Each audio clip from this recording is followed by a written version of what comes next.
নমস্কার, বং ভাইবসের আরও একটি নতুন ব্লগে সকলকে জানাই অনেক অনেক ওয়েলকাম। আমের মরশুম কিন্তু প্রায় শেষের পথে, আর আম চলে যাওয়ার আগে কিন্তু এই রেসিপিটি অবশ্যই বানিয়ে ফেলুন বাড়িতে। অসাধারণ টেস্টের একটি রেসিপিটার নাম হচ্ছে ম্যাঙ্গো ফিরনি। তো এই রেসিপিটা কিভাবে আমি তৈরি করছি চলুন দেখে নিন আমার সাথে। খুব সহজেই কিন্তু বানিয়ে ফেলতে পারবেন আপনারা বাড়িতে। তো আমি এখানে 1 মুঠো গোবিন্দভোগ চাল ব্যবহার করেছি। তো চালটা আমি একটু কিন্তু ভিজিয়ে রেখে দিয়েছি, কারণ চালের একটা পেস্ট আমাদের তৈরি করতে হবে, তো সেই কারণে ভিজিয়ে রেখেছি। আর নিয়েছি আমি এখানে একটা গোটা আম ব্যবহার করেছি, আর নিয়েছি দুধ। তো আমটা কিন্তু গোটা আমটা একটা সুন্দর পেস্ট করে নিয়েছি। তো পেস্ট করার সময় কিন্তু একটু খেয়াল রাখবেন যাতে আমের মধ্যে আঁশ না থাকে, আঁশ থাকলে অবশ্যই সেটা ফেলে দেবেন। তো এরপর আমি কড়াইতে নিয়ে নিয়েছি দুধ। তো দুধটা প্রথমে একটু আমরা গরম করে নেব। এই দুধটা আমার প্রথম থেকেই জাল দেওয়াই ছিল, তো রান্নাটা করার সময় আর একটু গরম করে নিচ্ছি। খুব সহজেই কিন্তু তৈরি হয়ে যায় এই রেসিপিটা, আর খেতেও কিন্তু অসাধারণ হয়।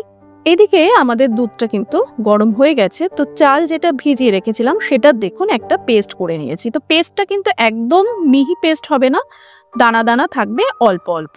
তো সেটাই কিন্তু মুখে পড়বে, সেটাই ভালো লাগে খেতে। তো পেস্ট কিন্তু একদম স্মুথ পেস্ট বানাবেন না, হালকা দানা থাকবে এরকম একটা পেস্ট তৈরি করতে হবে।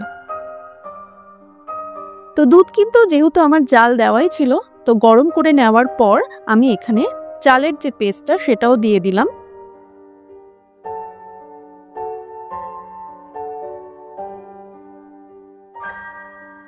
রেসিপিটা যদি ভালো লেগে থাকে অবশ্যই কিন্তু সাবস্ক্রাইব করে পাশে থাকবেন, পাশে থাকা বেল আইকনটা প্রেস করে নেবেন, আমার ভিডিওর নোটিফিকেশন আপনারা পেয়ে যাবেন। আর অবশ্যই কিন্তু ভিডিওটা দেখে কমেন্ট করে জানাতে ভুলবেন না কেমন লাগলো আজকের এই রেসিপিটা। তো চালটা দিয়ে কিন্তু আমাদের এবারের যেটা মেন কাজ সেটা কন্টিনিউ কিন্তু নাড়িয়ে যেতে হবে, তা না হলে কিন্তু দলা পাকিয়ে যাওয়ার একটা সম্ভাবনা থাকে, সেটাতে কিন্তু টেক্সচারটাও খারাপ হবে আর মুখে দলা দলা পড়বে, সেটাও কিন্তু ভালো লাগবে না। তো কন্টিনিউ কিন্তু নাড়িয়ে যেতে হবে, হাতা বা চামচ যেটা দিয়ে আপনারা তৈরি করছেন সেটা কন্টিনিউ নাড়াচাড়া করতে থাকলে কিন্তু আর দলা পাকাবে না। তো দেখতে পাচ্ছেন একটা কিন্তু স্মুথ টেক্সচার আমাদের চলে এসেছে, আর বেশ কিন্তু চালটা আমাদের দুধের সাথে মিশে বেশ ঘন হয়ে গেছে। তো এই পর্যায়ে কিন্তু আমাদের এই টাইম লেগেছে আমাদের 10 মিনিট মতন, অর্থাৎ হচ্ছে চাল দিয়ে আমরা দুধটা যে জাল দিচ্ছিলাম তো সেটা করতে আমাদের মোটামুটি 10 মিনিট সময় লেগেছে। তো 10 মিনিট হয়ে যাওয়ার পরেই কিন্তু দেখবেন আপনাদের যে টেক্সচারটা বেশ একটা ঘন হয়ে যাবে। তো সেই পর্যায়ে আমরা যে আমের পেস্ট তৈরি করে রেখেছিলাম সেটাও দিয়ে দিলাম।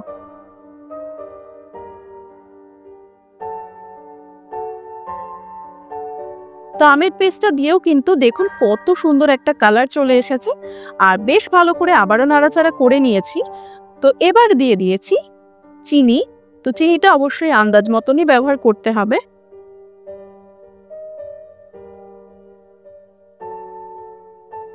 চিনি দিয়েও কিন্তু বেশ ভালো করে আবার নাড়াচাড়া করে নিলাম। এই রান্নাটা করতে গেলে একটাই শুধু জিনিস মাথায় রাখতে হবে, যে কোনোভাবেই যাতে দলা পাকিয়ে না যায় চালটা, ব্যাস তাহলেই কিন্তু একদম সুন্দর ম্যাঙ্গো ফিরনি আপনারা বাড়িতেই বানিয়ে ফেলতে পারবেন। তো আমাদের কিন্তু এই ম্যাঙ্গো ফিরনির রেসিপিটি প্রায় শেষের মুখে। চিনি টিনি দিয়ে দিয়েছি, বেশ সুন্দর একটা টেস্ট এসেছে, বেশ সুন্দর একটা গন্ধও বেরোচ্ছিল। আমি এখানে একটু কিন্তু কনডেন্স মিল্ক ব্যবহার করেছি, যদিও বা এটা কিন্তু অপশনাল, না চাইলে নাও দিতে পারে, তবে কনডেন্স মিল্কটা দিলে টেস্টটা আর একটু বেটার আসে, তো সেই কারণে। এবারে দেখতে পাচ্ছেন যে আমাদের ম্যাঙ্গো ফিরনি কতটা থিক হয়ে গেছে। তো এই পর্যায়ে কিন্তু আমরা বন্ধ করে দেবো গ্যাস, তা না হলে বেশি গাঢ় হয়ে গেলে এটা যখন ঠান্ডা হবে আরও বসে যাবে, তো সেটা কিন্তু ভালো লাগবে না খেতে। তো এই পর্যায়ে কিন্তু থিকনেসটা আমাদের একদম পারফেক্ট। তো নামানোর আগে দিয়ে দিয়েছি সামান্য একটু এলাচের দানা, সেটা আমি গুঁড়ো করে এখানে ব্যবহার করেছি। ব্যাস আজকের ম্যাঙ্গো ফিরনি কিন্তু একদম তৈরি। ঠান্ডা করে একদম আপনারা পরিবেশন করুন, বাড়ির সকলে মিলে এনজয় করুন, আশা করছি কিন্তু খুব ভালো লাগবে। নমস্কার, আজকে ভিডিও এখানেই শেষ করছি, পরবর্তী নতুন রেসিপি নিয়ে আসছি খুব তাড়াতাড়ি।